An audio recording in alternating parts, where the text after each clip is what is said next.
புது மாப்பிள்ளைக்கு ரப்பப்பரே நல்ல யோகமடா ரப்பப்பரே அந்த மணமகள் தான் ரப்பப்பரே வந்த நேரமடா ரப்பப்பரே புது மாப்பிள்ளைக்கு ரப்பப்பரே வந்த யோகமடா ரப்பப்பரே. புது மாப்பிள்ளை நீங்க இல்ல நம்ம மாவின் தான். புது மாப்பிள்ளைக்கு யோகம் வந்துட்டா யோகம். சரி முதல்ல செண்டு அடிக்க நிறுத்துங்க. என் மேலேயே அடிக்கிறிய மூக்கெல்லாம் பொசுங்கி போச்சு. சரோஜா வாசனை சூப்பரா இருக்குல்ல. எங்க இருக்கு நான் தண்ணி அடிக்குது. இந்த வாசனை எல்லாம் வெறும் செயற்கை. நல்ல தண்ணியில தினமும் சோப்பு போட்டு அழகா குளிச்சாச்சுன்னா மனமா தான் இருக்கும். நான் மட்டும் என்ன குளிக்காமலே செண்டு அடிச்சிட்டு இருக்கேன். தினமும் 3 வேளை சாப்பிடுற மாதிரி 3 வேளை குளிக்கேன். ஆனாலும் பர்ஃபியூம்லாம் அடிச்சாதான் நல்லா வாசனையா இருக்கு சரோஜா. வாசனை இருந்துட்டா மட்டும் என்ன நடந்துற போது? உங்களுக்கு வயசாயாச்சு அதை ஞாபகத்துல வச்சுக்கிடுங்க. புது மாப்பிளைக்கு ரப்பாப்பரே நீ பாடிக்கிட்டு. ஏன் சரோஜா நான் பாடக்கூடாதா? என்னை பாரு எங்கேயாவது வயசான மாதிரி தெரியுதா? நானும் புது மாப்பிள்ளை மாதிரி தானே இருக்கேன். இங்க பாருங்க நம்ம மகன் சந்துரு இருக்கான்ல அவன் தான் இப்ப புது மாப்பிள்ளை. நீங்க அவனுக்கு அப்பா. அத ஞாபகத்துல வச்சுட்டு பேசுங்க. சரோஜா நானும் சந்துருவும் ஒன்னா போனோன்னு வச்சுக்கியா? போதும் இத கேட்டு கேட்டு என் காதெல்லாம் புளிச்சு போச்சு. நாக்கு தானே புளிக்குதும் பாவ, அது என்ன உனக்கு காது புளிக்குது? நல்ல டாக்டரை போய் பாரு சரோஜா. உங்கள மாதிரி ஆட்கள் பேசியது கேட்டா டாக்டருக்கே காது புளிச்சு போயிடும். சாரோ இப்ப என்ன பண்ண சொல்ற நீ? அந்த செண்டு பாட்டிலத்துக்கு தூர எரிஞ்சிட்டு வேற ஏதாவது வேலை இருந்தா போய் உருப்படியா பாருங்க. எனக்கு என்ன வேலை இருக்கு? ஜாலியா கிளம்பி போவேன், என் ஃப்ரெண்ட்ஸுங்களை பார்த்து பேசுவேன், மதியம் சாப்பிட்றதுக்கு வீட்டுக்கு வருவேன், அப்புறம் ஒரு குட்டி தூக்கம், ஈவினிங் ஆன உடனே கொஞ்ச நேரம் போன் பார்ப்பேன், அப்புறம் ராத்திரி சாப்பிட்டுட்டு படுத்துற வேண்டியதான். வேற என்ன வேலை இருக்கு? வேற வேலை இல்லைன்னு தானே செண்டு அடிச்சுட்டு சுத்திக்கிட்டு இருக்கியே. நம்மளுக்கு இத்தனை ஹோட்டல் இருக்கு. பொறுப்பான ஆம்பளையா தினமும் ஒரு ஹோட்டல்ல போய் உட்கார்ந்துருக்கலாம். எல்லாத்துக்கும் ஆளை போட்டுட்டு நீங்க ஃப்ரெண்டை கூட்டிட்டு சுத்துங்க. நல்லா தின்னுகிட்டு தூங்கி முழிங்க. ரொம்ப நல்லா இருக்கும். பிள்ளைக்கு கல்யாணம் வச்சிருக்கோம். அந்த கல்யாண வேலை 1008 வேலை இருக்கு. பத்திரிக்கை அடிக்க கொடுக்கணும், அது சொந்தக்காரங்களுக்கு கொடுக்கணும், மண்டபம் பிடிக்கணும், அதுல எல்லாம் சரியா நடக்கான்னு பார்க்கணும். இந்த பொறுப்பெல்லாம் கிடையாது உங்களுக்கு. என்னமோ என் தலையில மட்டும் தான் அதை எழுதியிருக்குமே நானே பாக்கேன். நீங்க நல்லா ஜாலியா என்ன 10 பாட்டில் செண்டு அடிச்சுட்டு நல்லா சுத்துங்க. சரோஜா இப்ப நான் என்ன செய்யணும்? இவ்வளவு நான் சொல்லி உங்களுக்கு ஒண்ணும் புரியல. மலை மேல அடிக்க காத்தே என் மேலே அடிச்சிட்டு போன்னு சொல்லுங்க. சரோஜல்லோ குட்டிமா பப்பிமா. போதும் அந்த கொஞ்சலுக்கு மட்டும் குறைச்சல் கிடையாது. இப்ப என்ன பண்றீங்கன்னா பத்திரிக்கை அடிக்க கொடுக்கணும். அதுக்கு நல்ல டிசைனா பார்த்து செலக்ட் பண்ணணும். வாங்க போவோம். அவ்வளவுதானே? நான் என் ஃப்ரெண்ட்ஸை போய் பார்த்துட்டு ஒரு 1/2 வந்துடுறேன். அதுக்கப்புறம் நம்ம 2 பேரும் சேர்ந்து ஜோடியா போலாம். ஏன் உங்க ஃப்ரெண்டுல நீங்க போய் பார்க்கல உனக்கு இருக்க மாட்டாங்களா? தினமும் போய் தரிசனத்தை கொடுத்துட்டு தான் வருவீங்களா? இன்னைக்கு எங்கேயும் பார்க்க கூடாது, யாரையும் பார்க்க கூடாது. நான் சொல்லியதான் செய்யணும், என் கூட தான் வரணும். இந்த நெட்ட மாதிரி என்ன காண வந்தாலா தொலைச்சாலான்னு தெரியல. ஒண்ணு உங்க தங்கச்சி என் கூட வேலைக்கு வச்சுட்டு உங்க கூட நான் என்ன பாடுபடியோ அந்த பாடு தான் அவ கூட பட்டுட்டு கிடக்கேன். எனக்கு வாச்சது 2 சரி கிடையாது. மாத்தி தூக்கி போட்டுலான்னு பார்த்தாலும் முடிவில்ல. கூடவே வச்சுக்கிட்டு குத்துதே கொடைதேங்க மாதிரி தான் இருக்கு. சரோ நான் உன் புருஷன். அந்த ஒரு காரணத்தினால தான் சகிச்சுக்கிட்டு போயிட்டு இருக்கேன். இல்லனா அப்பவே தூக்கி தூர எறிஞ்சிருப்பேன். வாங்க போவோம், நேராவது. சரோஜா நீ போயிட்டே இரு, என்ன ஒரு புது பர்ஃபியூம் இருக்கு, அதை மட்டும் லைட்டா அடிச்சிட்டு வரனே. ஷோ கடவுளே. ஒரு மாலை இளவையில் நேரம், அழகான இலை உதிர் காலம், சற்று தொலைவிலே அவன் முகம் பார்த்தேன். எவன் முகம்? உங்க முகம்தான். அங்கே தொலைந்தவள் நானே, இந்த வீட்டில் வந்து விழுந்தவள் நானே. இவளள்ளி விட்ட பொய்கள் நடுநடுவே கொஞ்சம் மெய்கள், இதழோரம் சிரிப்போடு கேட்டுக்கொண்டு நின்றேன். இவன் இன்று பேசும் ஒரு தருணம் என் வாழ்வில் சக்கரை நிமிடம். ஈர்க்கும் விசையை இவனிடம் கண்டேனே கண்டேனே. ஒரு மாலை இளவையில் நேரம், சரியான காலை நேரம், சற்று தொலைவீதில் அவள் முகம் பார்த்தேன். அங்கே தொலைந்தவள் நானே.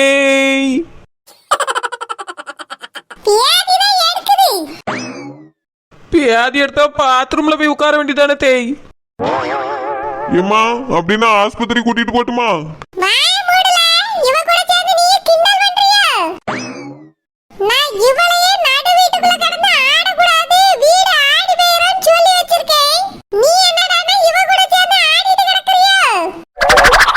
உடுமா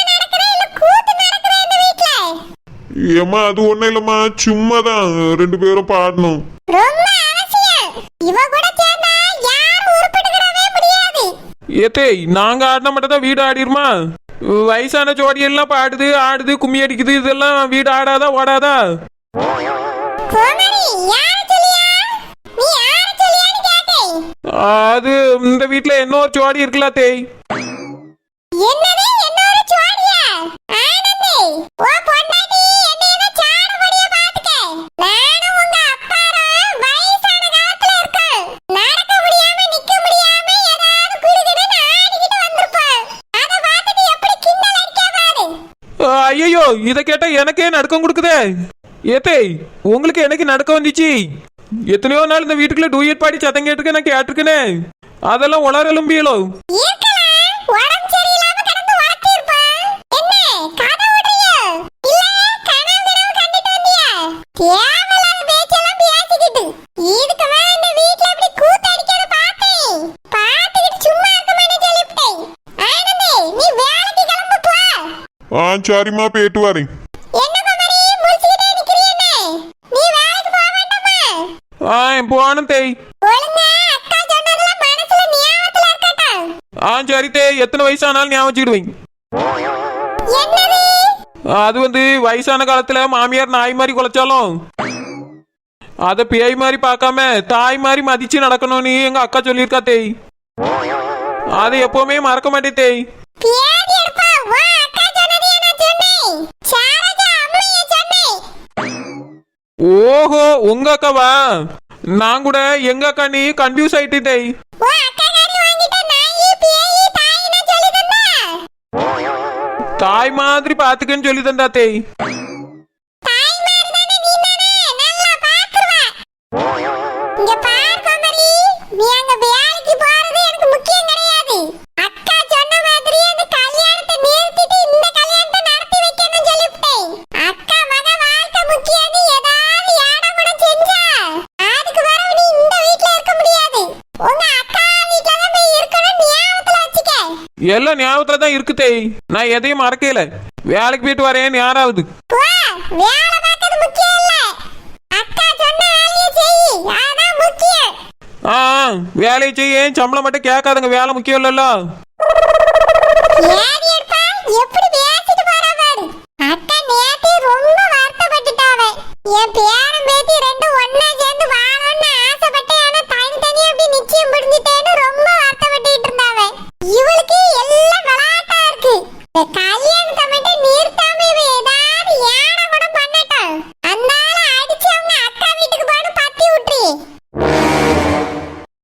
ஏதோ பொண்ணு என்னை ஈர்க்க, முக்கி நுனி மர்மம் சேர்க்க, கள்ளத்தனம் ஏதுமில்லா, புன்னகையோ போகவில்லா, நினைந்த இடமெல்லாம் விளையாடி போகாதோ, நீ செல்லும் வழியெல்லாம் பனிக்கட்டியாகாதோ, என்னோடு வா வீடு வரைக்கும், என் வீட்டை பார் என்னை பிடிக்கும், இவள் யாரோ யாரோ தெரியாதே, இவள் பின்னால் நெஞ்சு போகாதே, இது பொய்யோ மெய்யோ தெரியாதே, இவள் பின்னால் நெஞ்சு போகாதே, நெஞ்சுக்குள் பெய்திடும் மாமலை, நீருக்குள் மூழ்கிடும் தாமரை, சட்டென்று மாறுது வானிலை, பெண்ணே உன் மேல் பிழை.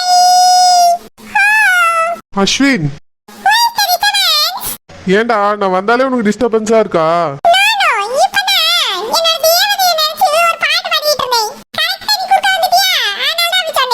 தேவதையா? எவடாவ?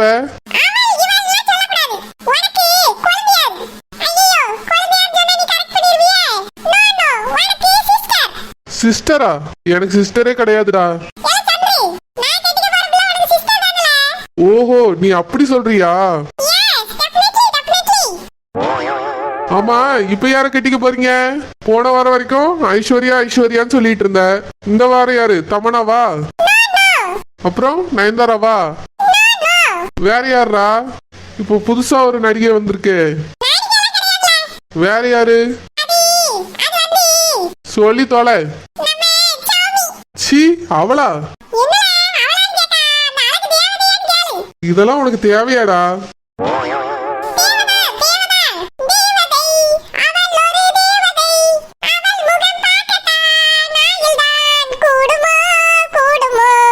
முடியல அஸ்வின். நானே அதுங்களை எப்படி ஒழிச்சு கட்டலான்னு பாத்துட்டு இருக்கேன். நீ என்னடானா அவளை போய் தேவதை கிவதைன்னு சொல்லிட்டு இருக்க. அவளுக்கு பார்க்கும்போது மூக்காய் கூட பரவாயில்ல. ஆமாடா, அந்த பொண்ணும் நல்லா இல்ல, மூக்காயும் நல்லா இல்ல, ரெண்டுமே சுத்தமா நல்லா இல்ல. நீ வேற எந்த பொண்ணை வேணாலும் கெட்டிக்க, அந்த சௌமியை மட்டும் லவ் பண்றேன்னு சொல்லாத. கிரஸ் கொசுன்னுகிட்டு இது எப்போ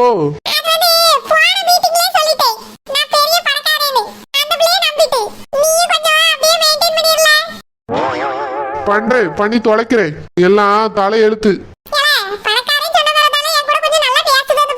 நினைச்சேன்டா, இந்த மூக்காயும் அப்படிதான், இவ்வளவு அப்படிதான். நம்ம பணக்காரங்களா இருக்கிறதுனாலதான் நம்ம பின்னாடி வராங்க.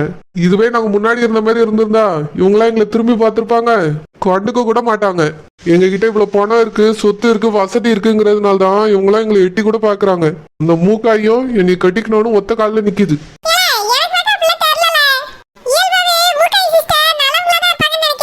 டேய், உனக்கு என்னடா தெரியும் அவளை பத்தி? எனக்கு தான் தெரியும். இதெல்லாம் பணத்துக்காக வந்ததுங்க தான். நீ நேத்து என்கிட்ட ஒரு சூப்பர் ஐடியா கொடுத்தல, அதான்டா நானும் ஜெனியும் லவ் பண்றோன்னு. நாங்க ரெண்டு பேரும் ஒன்னா இருக்க மாதிரி போட்டோ கிரியேட் பண்ணிட்டேன். இதோ பாருடா.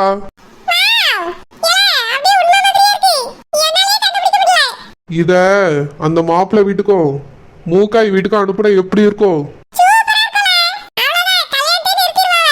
அதான்டா எனக்கும் வேணும். இந்த கல்யாணம் உடனே நிக்கணும். அதுக்கு நீ கொடுத்துருக்க பத்தியா, இதான் சூப்பர் ஐடியா. இப்பவே இந்த போட்டோஸ்லாம் அவங்களுக்கு அனுப்ப போறேன். நான் என்ன முட்டாளடா என் நம்பர்ல இருந்து அனுப்புறதுக்கு? இதுக்காகவே ஒரு நியூ சிம் வாங்கிட்டு வந்திருக்கேன். யூஸ் பண்ணிட்டு தூக்கி போட்டுருவேன். போட்டோ அனுப்பிட்டு கால் பண்ணி பேச போறேன். தெரியும்டா, வேற ஆள் மாதிரி தான் பேச போறேன். அது எதுக்குடா?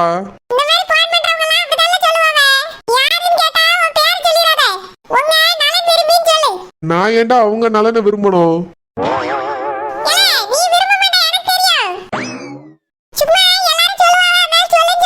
அஸ்வின், அந்த மூக்காய் இருக்கால, அவளோட அப்பா கிட்டயும் பெரிய போன் இல்ல, அம்மா கிட்டயும் பெரிய போன் இல்ல.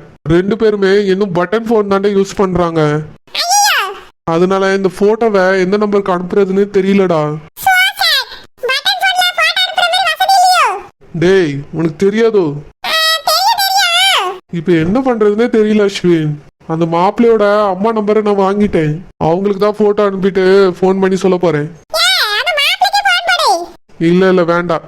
அந்த வீட்டுல அவங்க அம்மா தான் ரொம்ப கோவக்காரங்களாம். அதனால அவங்களுக்கு போன் பண்ணி சொல்றதா கரெக்டா இருக்கும். ஆமாண்டா, அவங்க எங்க அண்ணனையே ஆள் வச்சு அடிச்சிருக்காங்க. ஆமாண்டா, அவங்க பையனுக்கு பார்த்த பொண்ண எங்க அண்ணன் கல்யாணம் பண்ணிக்கிட்டான்ல, அந்த கோவத்துல எங்க அண்ணன் ஆள் வச்சு அடிச்சிருக்காங்க. இப்ப எல்லாத்தையும் மறந்துட்டு பேசிக்கிறாங்க. ஆனா அவங்க ரொம்ப மோசமானவங்கன்னு நான் கேள்விப்பட்டிருக்கேன். அதான் இந்த விஷயத்த அவங்க கிட்ட சொல்லலான்னு இருக்கேன். ஆனா மூக்காய் வீட்டுல யார்கிட்ட சொல்றதுன்னு தெரியலடா. ரெண்டு பேர்ட்டையுமே பட்டன் போன் தான் இருக்கு. எப்படி இந்த போட்டோ அனுப்புறது? அந்த நம்பருக்கா? வேண்டாம் அஸ்வின், அந்த நம்பர் என்கிட்ட மட்டும்தான் இருக்கு. நான் தானே அவளுக்கு போன் சிம்லாம் வாங்கி கொடுத்துருக்கேன். அதனால நான் இந்த போட்டோலாம் அனுப்புனா நான் தான் பண்றேன்னு எல்லாருக்கும் தெரிஞ்சிடும். அதனால சரிப்பட்டு வராது அஸ்வின். கொடுத்துருப்பா, இருந்தாலும் நான் தானே போன் வாங்கி தந்தேன். போட்டோ அனுப்புனா என் மேல டவுட் வந்துடக்கூடாதுல்ல. அம்மாக்கு மட்டும் தெரிஞ்சது கரெக்டா நான் தான் இந்த வேலையை பார்த்துருக்கேன்னு கண்டுபிடிச்சிருவாங்க. அதான்டா அவன் நம்பருக்கு அனுப்புறதுக்கு பயமா இருக்கு.